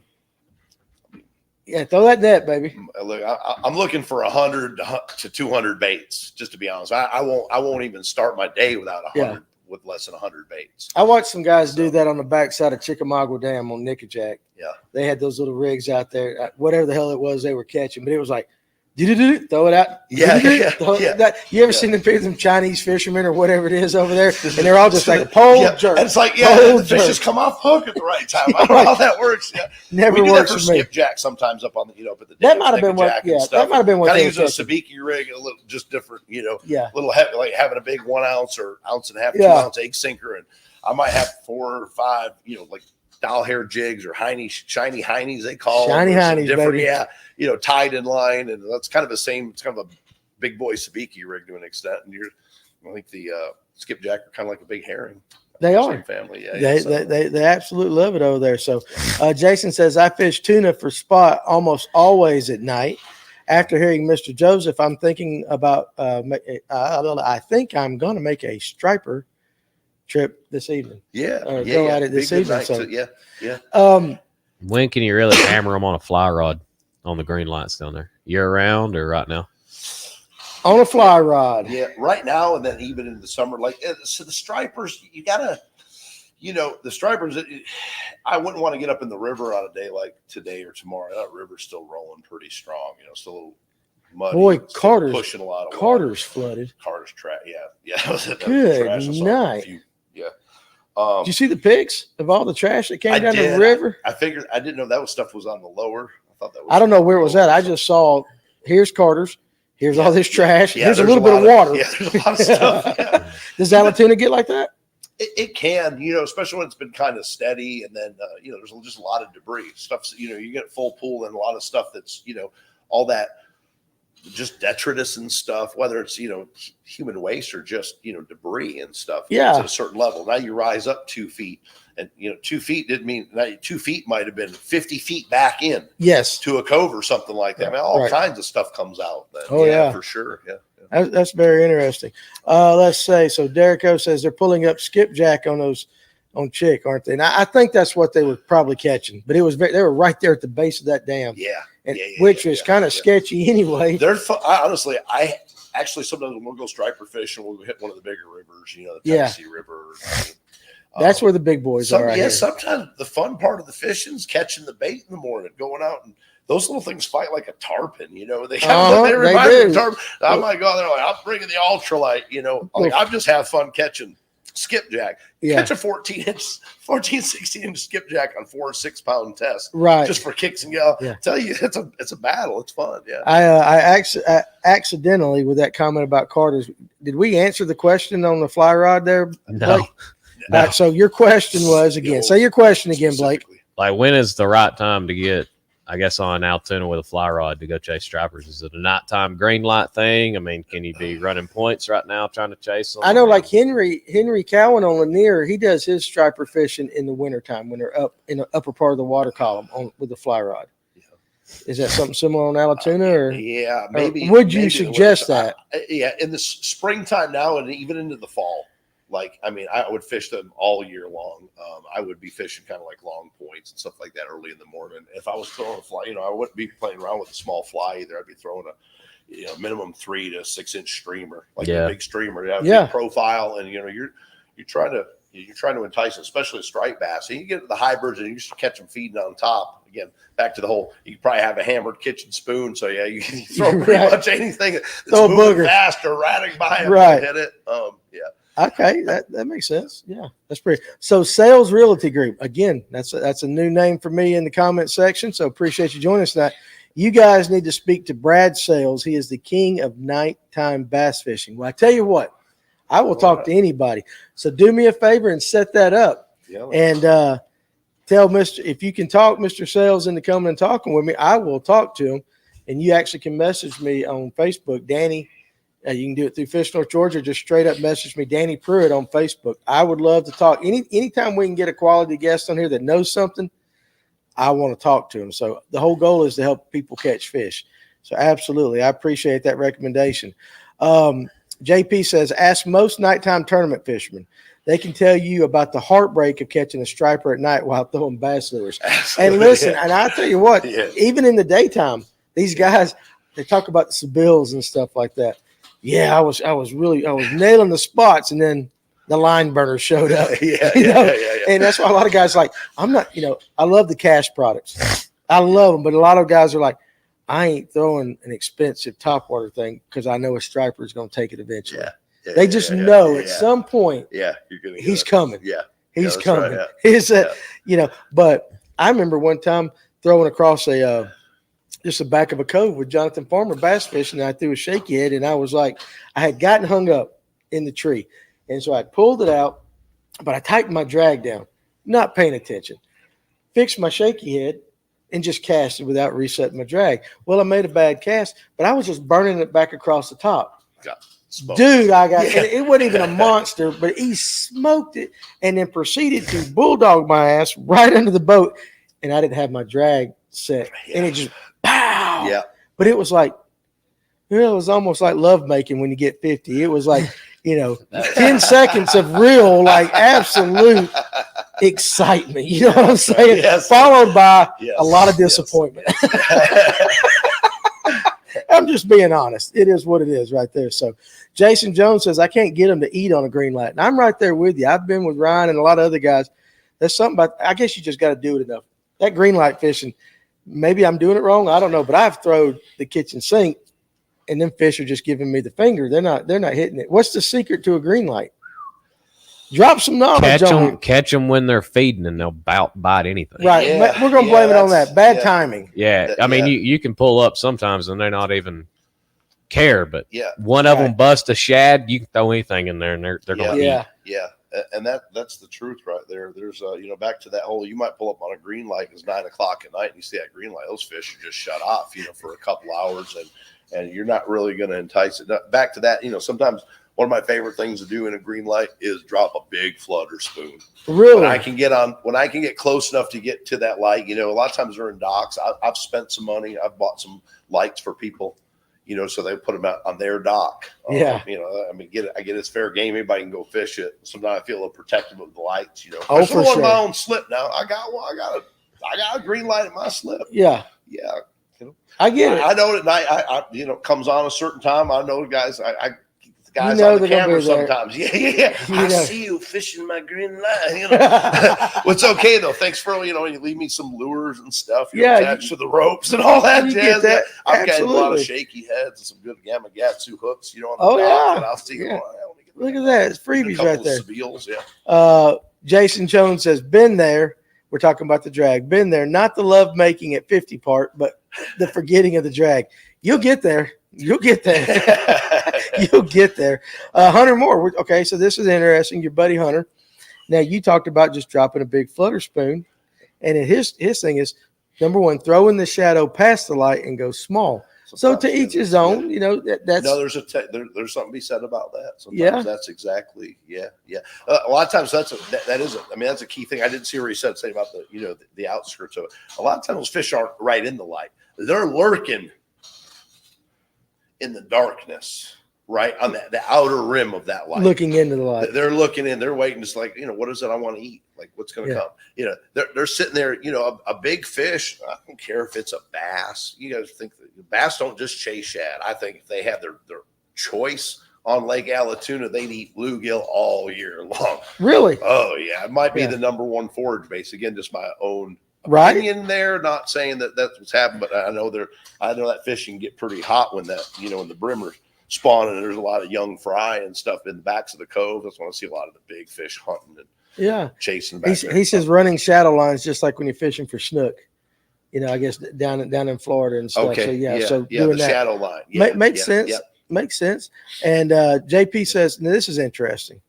A huge factor on Allatoona at night is the timing of the dam generation. When it stops at 7 or so, the fishing will often die. And that's true for like Lanier. A lot of what's really funny, and this is actually really impressive on these Saturday tournaments when guys are bringing in 20-something pounds. You hear them all talk about those bags are a lot easier through the week when they're generating because you've got that current in the water. And generally on the weekends, because they know the recreation down below the dam and all that, they don't as much. Yeah. And it's a lot tougher, which makes those bags more impressive. So there's definitely something to be said about that, about moving water anywhere. Oh, for sure. That affects all species. Maybe not your brim so much, but like your bass and then your whites and all that. So Wes Bailey says, I've had a lot of luck on mag drafts in the more translucent colors on the lights. I believe that, yeah. Let me ask you this. So you were talking about that riser and all that. Do you throw any other type of top water? I do. I'll throw the the mag draft. You throw the mag draft? Yeah. I even throw that big one sometimes. So I got a couple of god-awful looking big swim baits. I've thrown something called the Joker before and caught some hybrids and stripers and some spotted bass. The Joker? The Joker. Yeah, I bought this. It's called the Joker. I bought a big, heavy swim bait rod, a big old mega bass rod from a buddy, and I put a big old Daiwa Tatula on it. I said, let's see what happens. I just go start throwing an 8-9 inch bait around. I got it for kind of bigger swim baits. Like some of those the Spro, the Chad shad. There's I had a bull shad for a little while and I lost it. Right. Right. See, that's what I'm talking about. Yeah. Them things ain't cheap either. They're not. Yeah. I learned that you don't want 10-pound tests with that. $50 or $100. I believe Buka would tell you that. But the reason I brought that up is my question, 2-part question. number one is top water with stripers. How much importance does color play into it? And secondly, I've noticed sometimes during certain parts of the year that switching to even on a spook, a totally clear spook, will get you more bites just because they can't really they know something's there, but they can't really key in on the color. Now, that's in bass fishing. Yeah. What about with stripers or hybrids? I use some Zeras, like some Zera spooks. I do have a couple that are kind of clear, even if they have a little chartreuse, like the clear with the chartreuse on them. I know they get bit quite a bit, but I've knocked the socks off my old fashioned red and white one also. One thing that I just like, whether it's top waters, most of my baits, especially something that I'm going to have confidence in, I'm going to fish it a lot. Yeah. Because I like to throw a little splash of red or orange on the throat of it. I don't care what it is. I can't believe not everything has it on there sometimes, but most every fish, when you're looking at it from the underside, whether it's just because their gills are open, you get a little bit of the red in there. Yeah. I think it makes it a little something, just kind of makes it look a little more like a fish, like it's something going on. And maybe something to key in on too as well. Yeah. Okay. So I'm just a little dot nail polish. Are you slow? Yeah, right. Are you slow retrieving the mag when you throw it? Yeah, typically it's a slow retrieve, slow rolling.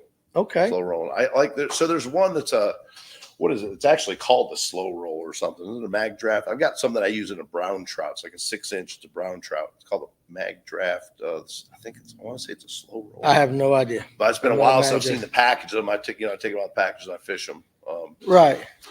Usually it's again, if fish are feeding, sometimes if I'm confident there's fish there, I don't care what species it is, and they're not going at it when I'm trying what would make me a natural swimming presentation, I will get erratic. I'll jump up and down. I'll stomp on the boat. I will twitch.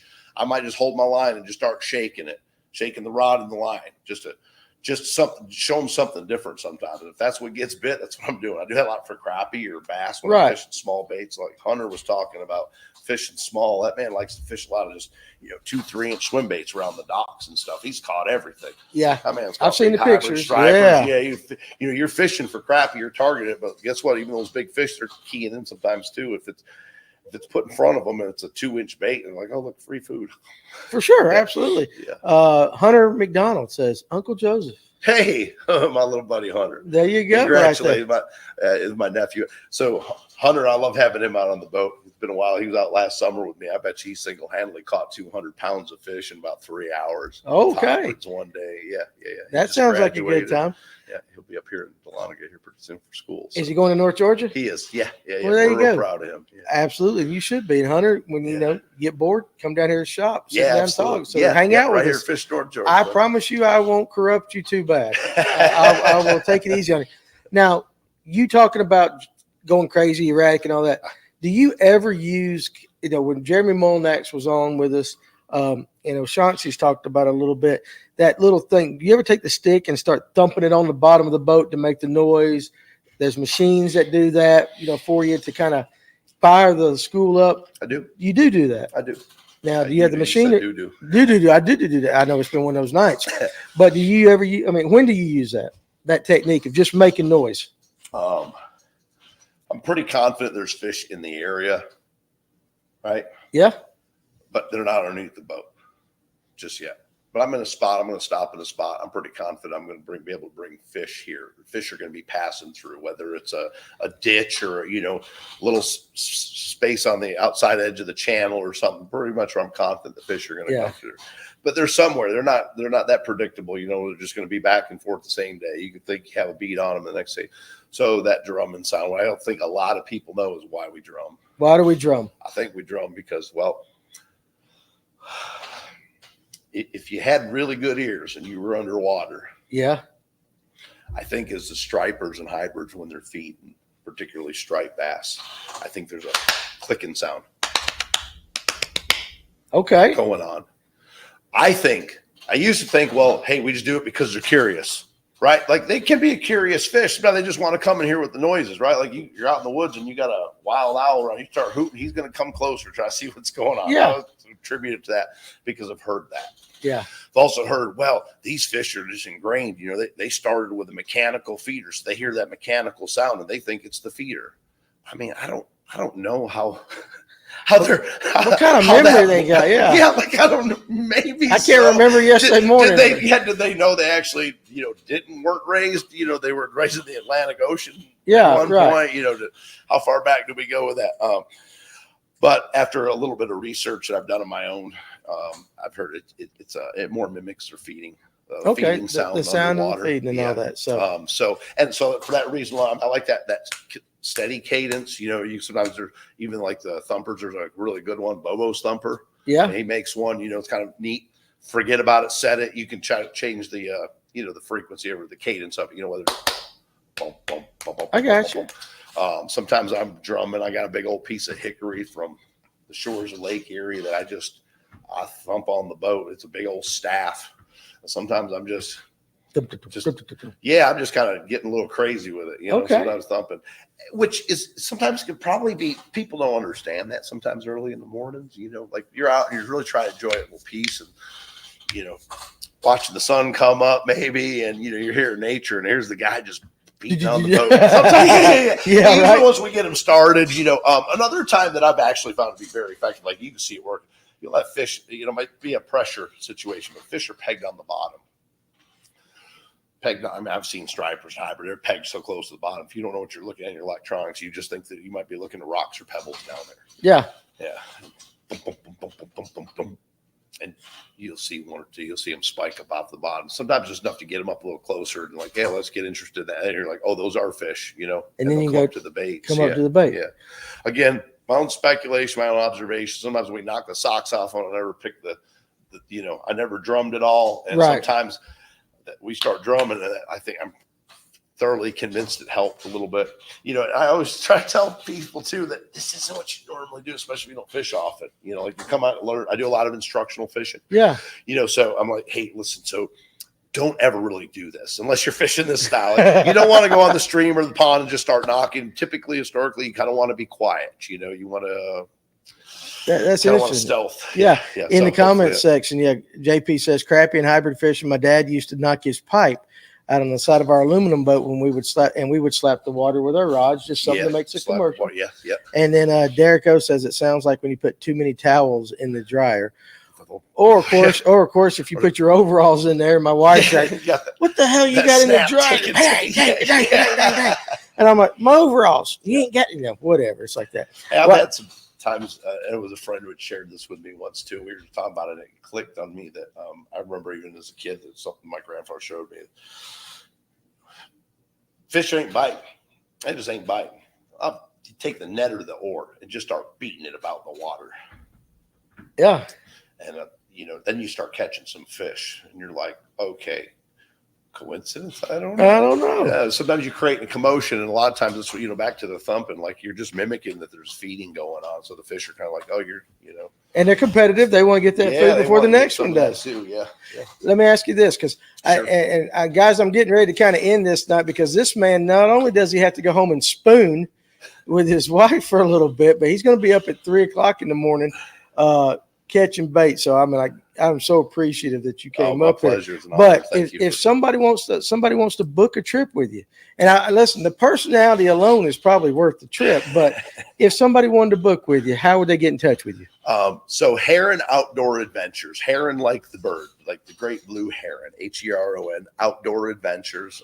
We found www.Heron Outdoor Adventures, our same handle on Facebook and Instagram and YouTube, even though it's a little hard to find on YouTube. Right. Or give me a call anytime, 404-919-4918. Again, 404-919-4918. Just mark that down right now. Put it in your contacts. Joseph, want to go fishing? I'd love to have you guys out. And I'm gonna put it in the. I'm gonna also put it in the description. So if you're watching this video at a later time, it's gonna be there. It's definitely gonna be there. So Rob Wroblewski, Danny is the man, dude. Listen, we know I'm not. You've seen me fish, but again, thank you very much for coming here. I enjoyed it. Thank you. And Absolutely. I need to get on a boat with you like that. I think you and I might have a little too much fun on the boat. Yeah. And just, if Eric Crowley watches this at a later date, put the gloves on. He had a picture. The picture I used, that he was holding a fish with a glove, and Eric Crowley, had a little comment. with that. This one's signed for you, by the way. Is that signed for you? I'll leave it. You want to leave it here? And signed by Picasso. I didn't actually sign it. There you go. That. So, but seriously, man, thank you very much. Yeah, like I said, I know your time is precious to you, and you're not going to get a lot of sleep. The honor's all mine, baby. Honor's all mine. And again, guys, listen. Go to FNGO.com, our online store that we're rebuilding. Make sure you check out these fish codes again.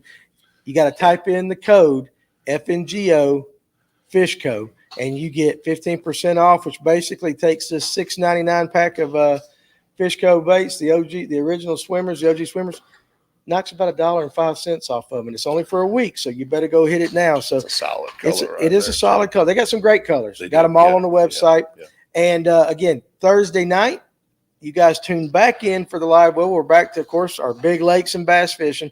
But Tim Hancock's going to be on, and he has got a collection of old baits. Like we're talking, I mean, that man's been around a while. So we're going to bring some stuff back from the 70s, 80s, and we're going to talk about whether they, how they work then, whether they still work now, and what replaced them. So, you mentioned the jitterbug or something. What a jitterbug you said earlier. Old school. That stuff still works. And Kevin, they throw them. They haven't seen it for a while. You got to bring it back. Yeah, absolutely. So, but Wes Bailey, hey, listen, awesome pod. Thank you. Thank you for taking your time.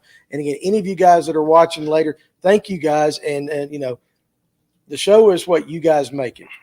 You see it in the comments each and every time we do one of these. So, want to thank you.